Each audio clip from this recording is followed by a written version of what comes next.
Hey everybody, it's Colette Baron-Reid, and I bet you're wondering, how can she be in two places at once? Isn't she supposed to be at Oracle Palooza right now where we're watching this video? Well, actually I am at Oracle Palooza, but right now we took care of this before I went there so you wouldn't be left out.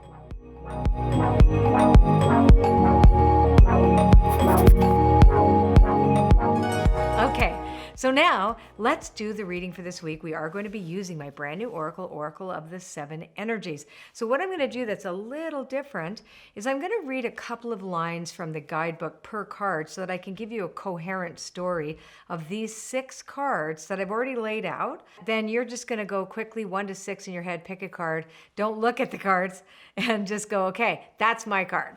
All right, and we're going to see what happens. So the very first card is what we call the anchor card, for those of you who are new and haven't seen me do this before. And the anchor card gives us a story that the rest of it follows. And it's an interesting card because we got the Rose's Kiss, and that's number 9 in the Oracle of the Seven Energies. And its theme comes from the second energy center that relates to intimacy and our 5 sensory experience. And it says here, your 5 senses are aching to be engaged right now. This is an invitation to get out of your head and into your body. You may be a spiritual and intelligent being, but right now the emphasis should be on having a sensory experience. And this is a sacred part of this gift of life. By being able to be present to the sensual world, you invite an even deeper spiritual experience. Amazing, isn't it? Perhaps it really is time to stop and smell the roses. So this is a real call to get out of that analytical mindset and also the fixation that we have on trying to control outer conditions, etc. It says just, be and immerse yourself in nature, immerse yourself in your I guess, human nature, if you will, and really get close to your senses. So maybe we need to get out into nature more. Maybe you just want to feel the feeling of your sheets. Like I'm a sheet person, so it's like, my brand new sheets, like when they come out of the washer and I'm like, ooh, they feel so good. So it's that sensation where you're just present in that moment and being really present also to somebody else too, in that intimate exchange with someone. So this is a beautiful week to remind ourselves that not everything is up here and not everything is like ascended. Not everything can be figured out by analyzing it to death. Just being present to life sometimes gives us a breather so that life starts to happen for us without us even engaging in it in any way, just by observing it too. Okay, what's the second card? So the second card is feeling the world. And this is a card that reminds us about empathy and empathy overload. So same energy center, by the way, too. It's the second energy center. I'm going to read it. It's card number 13. I'll just pull out a couple of notes. It says, empathy reminds you that you're not alone. It's a beautiful capacity to feel the connectivity all around you, giving you a profound sense of belonging. And while that's true, what happens when we go beyond that is it can also be overwhelming, especially when you don't know where you end and the rest of the world begins. Now is the time to be clear about your boundaries. Ask yourself whose energy you tuned into. You might find it's not even yours. So this also, since these 2 cards represent the second energy center that relates to intimacy, too much intimacy, not enough intimacy, and the balance between that 5 sensory reality, your connection to your body, intimacy with other people, and then sometimes over feeling. So it's this balance that these cards are asking us to get into this week. And be really present to the moment too, because body and soul is the next card, and body and soul is the card that asks us to be present to the physical moment. It's in the first energy center, and that relates to being grounded in the world and feeling safe, secure, and just present. And so body and soul says, yes, not just head, not just heart, not just feelings, but like our sense of being in our bodies. So these first 3 cards are really actually pretty good when you bring them all together. It's like really coming back to yourself. Landing in yourself this week is what this is calling for. So body and soul is card number 5. And I'll read a couple sentences from that one too.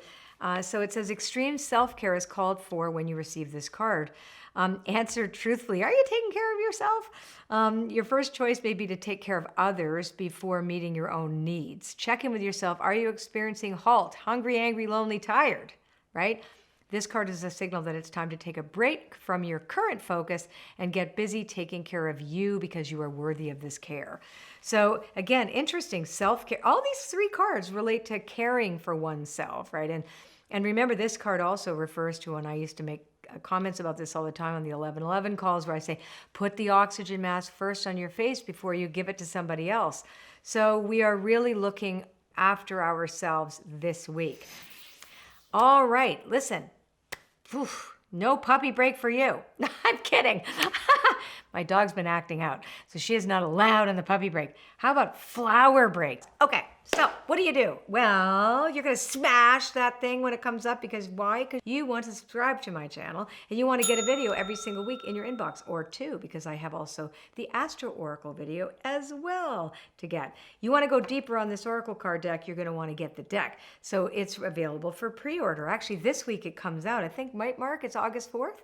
Yeah, so actually the deck comes out this week. This is one of my favorite decks I have ever created, and seriously, it is so accurate. Now, I love this card. It's card number 39, Wish Upon a Star. So this is all about intention. It's imagination, intuition, intention, and that's from the 6th Energy Center, relating to imagination and intuition. And it says, for Wish Upon a Star, which is card 39, brings us really into that sense of illumination about our intention. So intentions that are based on your desires and aspirations. So I guess after you've had a rest, then you recalibrate. You think, okay, what are my aspirations? Like, what's aspirational to you? I would like to do this. This is how I see myself, elevating myself in the world so I can help more people. Sacrificing something of value, gambling on yourself, trusting that dreams can become reality, and the importance of dreaming. So if you don't give yourself time to dream, you need a break. This is really, I know, geez, these cards are definitely for me. I'll be exhausted after Oracle Palooza. I'm like, yeah, Colette's got to take a break so she can dream again. But it's that way for all of us, right? If we don't allow ourselves to detach and step back a little bit, look after ourselves, don't get so much fixated on what's the future going to look like, etc. But just allow ourselves to be inspired, to allow the illuminated dream to come into us, that vision. I talked about this all weekend when I say that we need to have a vision that's greater than our fear, a vision for our life. But if we're exhausted all the time, we don't feel secure, right? If we're overwhelmed by other people's stuff, we don't feel secure. We don't feel safe. If we're like not taking care of ourselves and not setting good, healthy boundaries, we'll let anybody walk all over us. And if we're not taking care of being present in the moment in our bodies right here, well, same thing. We aren't grounded in our lives. So this is a beautiful segue from this piece to this piece. And then great big love. You going to sow some love in the world? Definitely, right? So great big love is the next card, and that's the card related to the heart. So once you have that vision for yourself, it's like that wishing upon a star, because we say, I know I am rested, I'm taking good care of myself. Now I can start thinking about, what can I bring to this world that I am inspired to do? If I am truly an emissary of the divine that I'm talking about all the time lately, it's so true. The emissary of the divine says, I use you, meaning the emissary, the divine uses me, I become its emissary, and then I do its work in the world. So that's why I always pray, thy will be done through me. And when I talk to the conscious universe. So this is great big love. It's also about community and belonging in a really beautiful kind of way.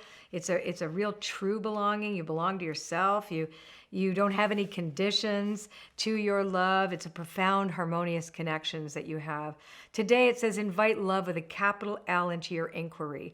You will be amazed, and your very question may be changed as a result. Love is the strength you need today, the lens you must look through to find the truth and find your way. Love is the way, the only way, and the only answer. It's so beautiful. It says, you end up surrendering to the magic you share with others, engage in a harmonious dance that is seamless in its movements, rising and falling with each moment and each breath. Right? So it's like we don't do this alone. We are always, always, always serving no matter what.